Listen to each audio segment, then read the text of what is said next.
The cycle of economic boom and bust is commonly called the business cycle, as if it were a natural occurrence like the hydrological or carbon cycle. These natural cycles are ultimately driven by the sun. But what is it that drives the business cycle? One answer is the supply of money. And as we have seen, the supply of money is dependent on loans. So let's look at what happens during the lifetime of an individual loan. We've seen how bank credit is nothing more than the bank's promise to pay, which the bank has created on its books to balance the borrower's promise to pay that it has received.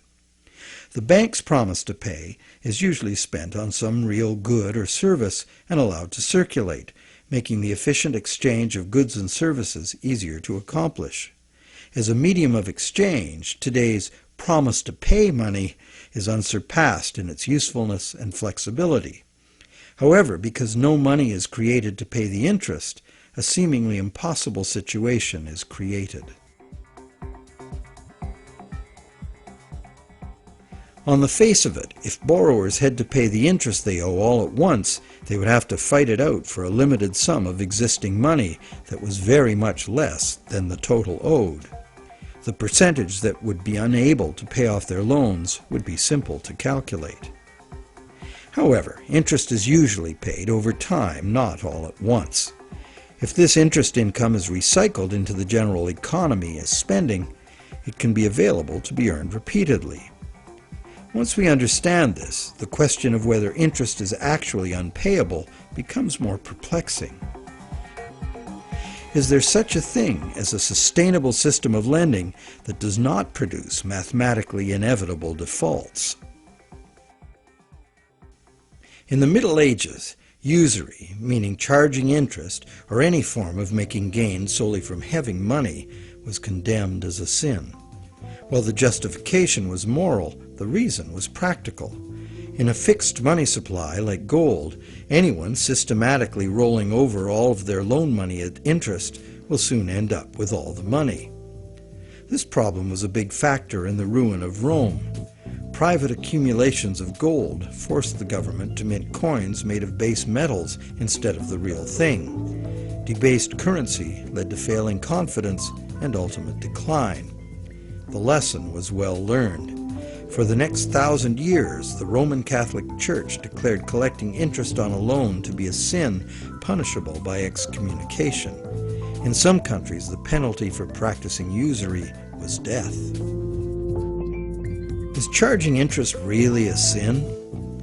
While today it seems very reasonable to charge for the use of money, there's a simple and unavoidable problem with doing so. Unless moneylenders spend every penny of interest they receive in such a way that the borrowers can earn it again, the borrowers are going to come up short regardless of their hard work and personal virtues. Someone will default simply as a result of the arithmetic. This is easy to picture where there's a fixed money supply like gold coin. As long as all of the coins taken in as interest are spent so that the borrowers can earn them, the same coins can be used to pay the interest over and over. The lender can profit by buying real things with this coin, but the coin itself must be spent, not lent nor removed from circulation. Leaving aside any moral considerations, this arrangement would be sustainable. However, if the interest coins are re-lent at interest or removed from circulation by hoarding, there will be an inherent shortage of coins with which to pay off the aggregate debt.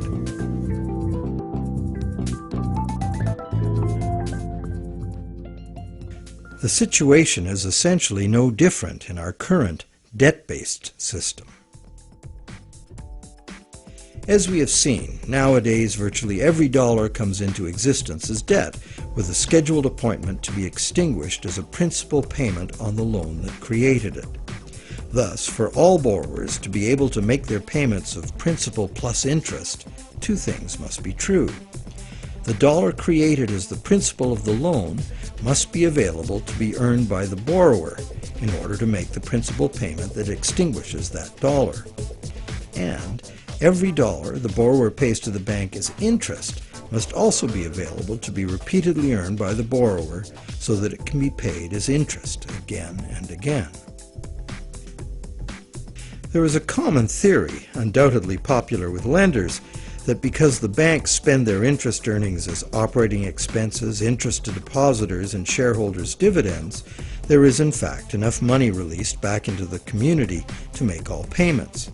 However, like the idea of absolute shortage, this is an oversimplification. Picture what happens if someone else, such as you or I or an institutional non-bank lender, obtains this dollar and then lends it out at interest. Well, now that same dollar is simultaneously owed to two lenders and has two simultaneous interest charges attached to it. In addition, if this dollar is loaned, repaid, and reloaned by the secondary lender, it is not available to pay off the principal of the loan that created it, except as another loan. So, can we borrow from Peter to pay Paul and borrow from Paul to pay Peter? This gets interesting. We can. However, each time money is borrowed, there's an interest charge added that also must be paid. If all added interest charges can be earned, all payments can be made.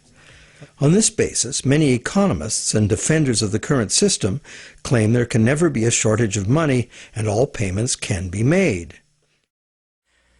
But this seems to be a false assurance. For instance, if secondary lenders capture some of the money needed to retire the loan that created that money, the original loan can never be retired. The deficiency will have to be borrowed over and over forever, each time at interest. Each deficiency will be cumulative, adding to an ever-building total of debt that can never be paid off.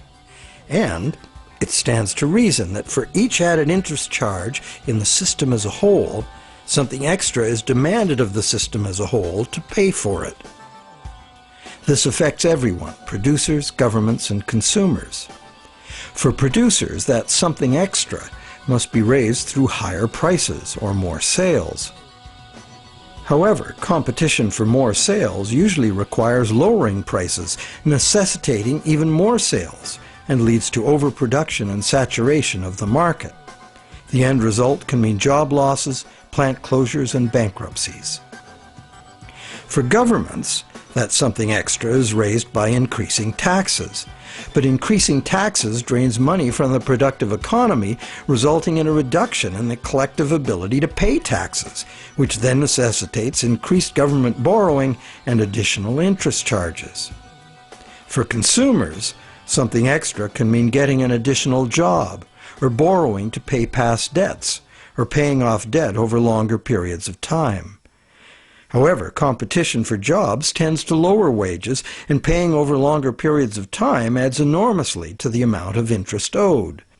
And of course, borrowing to pay off past debts is like trying to fill a hole with more hole. And that is the situation we find ourselves in today. Producers can't sell more because consumers can't afford to buy. Governments are cutting taxes, not raising